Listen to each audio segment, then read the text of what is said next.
మూడవదిగా మనం చూద్దాం, ఆ తప్పిపోయినటువంటి కుమారుడు యొక్క కుటుంబాన్ని మనం జ్ఞాపకం చేసుకుందాం. అందరూ కలిసి ఆ లూకా సువార్త 15వ అధ్యాయం 18వ వచనంలో మనం చూస్తే, అక్కడ అందరికీ తెలిసినటువంటి వాక్యమే ఇది. మరి తప్పిపోయినటువంటి కుమారుడు తప్పిపోలేదు, బట్ ఆయనకున్నటువంటి ధనమును బట్టి ఆయన కుటుంబాన్ని విడిచి వెళ్ళి మరలా ఆయన యొక్క అనేకమైనటువంటి పాపములో పడి మరలా తిరిగి వచ్చినటువంటి ఆ కుమారుని, ఆ కుటుంబాన్ని మనం జ్ఞాపకం చేసుకుందాం. దేవునికి స్తోత్రం కలుగును గాక. చేసినటువంటి తప్పును ఒప్పుకునే అటువంటి ఆ సుగుణము కలిగి మనలో ఉండాలి. దేవునికి స్తోత్రము కలుగును గాక. వెళ్ళాడు ఆ కుమారుడు, అనేకమైనటువంటి పాపము చేశాడు, డబ్బులన్నీ విచ్చలవిడిగా ఖర్చు పెట్టాడు. చేయని పాపము లేదండి. త్రాగుబోతుతనము, వ్యభిచారము, అనేకమైనటువంటి శాపము తెచ్చుకున్నప్పుడు తిరిగి మరలా ఆయన ఆ తప్పును ఒప్పుకున్నట్టు మనము చూస్తున్నాం. హల్లెలూయ. మనము చేసినటువంటి అనేకమైనటువంటి తప్పిదాలను మనం ఒప్పుకోవాలి. గత వారమంతా మనము దేవుని సన్నిధికి వస్తున్నాం, దేవుని బలుల మనము ఆరాధనలో మనం భాగస్థులు అవుతున్నాం. అయితే మనము గత వారమంతా నేనేమైనా తెలియక చేసిన తప్పు ఉంటే నన్ను క్షమించు ప్రభువా అని మనం ఒప్పుకోవాలండి. ప్రేమైన దేవుని కుమారుడు కుమార్తె, ఆయన శరీరం రక్తము మన మధ్య ఉన్నప్పుడు మనము ఒప్పుకోవాలి. మనం చేసినటువంటి ప్రతి పాపం, అంటే మనం పాపము చేశామని కాదు, దేవుని నమ్మినటువంటి బిడలము.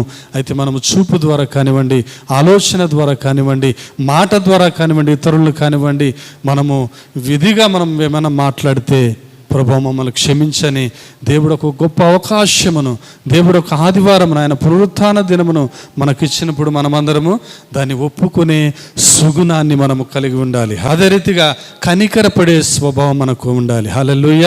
అయితే కుమారుడు వచ్చాడు, అన్నీ పోగొట్టుకొని వచ్చినప్పుడు తండ్రి కనికరపడ్డాడు. దేవునికి స్తోత్రం. ఈరోజు మనల్ని కూడా దేవుడు కనికరించి ఆయన రక్తముతో కడిగి ఆయన శుద్ధీకరించి ఆయన రక్షణలో మనల్ని ఉంచాడు. హల్లెలూయ. అందుకే కనికరపడాలి, మనల్ని తగ్గించుకోవాలి. అయితే తండ్రి కనికరపడ్డాడు, ఆ కుమారుని చేర్చుకున్నాడు. అటువంటి సుగుణము కూడా మనలో ఉండాలని ప్రభు పేరట మనము చేస్తున్నాం. అదే రీతిగా ప్రేమ, ఆప్యాయత చూపే సుగుణం ఉండాలి. ఈరోజు మన బిడ్డలు తప్పు చేసి ఉంటే, ఏదైనా తెలియక చేసి తప్పు చేసి వారిని క్షమించే సుగుణము కూడా మనలో ఉండాలి. హల్లెలూయ. అందుకే ఆ తండ్రి చేస్తున్నాడు, ప్రేమను చూపిస్తున్నాడు, మరలా ఆయన్ను చేర్చుకున్నాడు, ఆయన హత్తుకున్నాడు, ముద్దు పెట్టుకున్నాడు. చూడండి, క్రీస్తు కూడా మనం చేసినటువంటి పాపాన్ని తీసివేసి ఆయన హత్తుకున్నాడు, ఆయన కౌగిలించుకున్నాడు, ముద్దు పెట్టుకున్నాడు. ఆయన మన కొరకు రక్తమును కార్చాడు. ఎటువంటి ప్రేమ మన కొరకు చూపించాడు. హల్లెలూయ. మనం ఇతరులను ప్రేమించలేమండి. అటువంటి ప్రేమ మన కొరకు ప్రభువైన యేసుక్రీస్తు ఆ సిలువలో చూపించాడు. అదే రీతిగా చెడిని వారిని బాగు చేసే గుణము, ఆ సుగుణం మనలో ఉండాలి. అయితే కుమారుడు చెడిపోయాడు, అంత పోగొట్టుకున్నాడు, పందుల పొట్టు కూడా తిన్నాడు, తిరిగి మరలా తెలుసుకున్నాడు, వచ్చాడు తండ్రి దగ్గరికి. అయితే తండ్రి ఆయన్ని సరిచేస్తూ ఉన్నాడు. హల్లెలూయ. దేవుడు సరిచేస్తున్నాడు. మనములు కూడా మనము చేసినటువంటి పాపము, తప్పులను మనములు సరిచేసి దేవుని రాజ్యములు మనములను వారసులుగా ఉంచాడు. దేవునికి స్తోత్రము కలుగును గాక. అదే రీతిగా ఐక్యత అనే సుగుణము కూడా మనం కలిగి ఉండాలి.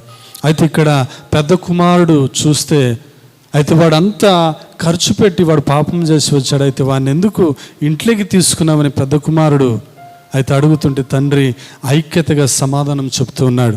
అయ్యా, నీవు నాతో ఉంటావు ఎప్పుడు కూడా. అయితే ఈడు చెడిపోయి తిరిగి వచ్చినవాడు, అయితే ఈయన్ని చేర్చుకోవటంలో ఏ తప్పు లేదని వారిని చేర్చుకొని ఐక్యతగా ఆ కుటుంబం ముందుకెళ్ళినట్లు మనం చూస్తున్నాం. అదే రీతిగా బుద్ధి అనే సుగుణం, బుద్ధి మనకు ఎప్పుడు వస్తుందండి? మనమందరం అన్నీ పోగొట్టుకున్న తర్వాత, వాక్యాన్ని విని కూడా మనం కొన్ని నిర్లక్ష్యమైనటువంటి పనులు మనం చేస్తూ ఉంటాం. దైవజనులు ఇక్కడ మొత్తుకొని వాక్యము చెప్తున్నా కూడా మనం కొందరం వినము, దేవుని మాట వినక ఈ లోక సంబంధమైనటువంటి మాటలు విని పాపంలో పడిపోతూ ఉంటాం. అయితే మరలా చర్చికి వచ్చినప్పుడు దైవజనుడు ప్రార్థన చేస్తాడు, వాక్యం ద్వారా సరిచేస్తాడు. అనేకులను మరలా ఆయన మార్గంలో నడిపించడానికి దైవజనుడు పడుతున్నటువంటి అనేకమైనటువంటి శ్రమలు, కష్టాలు మనం చూస్తున్నాం. వారి కొరకు ప్రార్థన, మన కొరకు ప్రార్థన చేస్తూ నిరంతరం చేస్తూ ఉంటారు. సంఘంలో నా బిడ్డలు ఎలా ఉండాలి? సంఘంలో నా బిడ్డలు దేవునికి కృతజ్ఞతలై ఉండాలి, దేవుని స్తుతించే వారముగా ఉండాలని దేవుని సేవకులు అనేక మార్లు గద్దించినను కూడా మనం కొన్ని నిర్లక్ష్యం చేస్తూ ఉంటాం.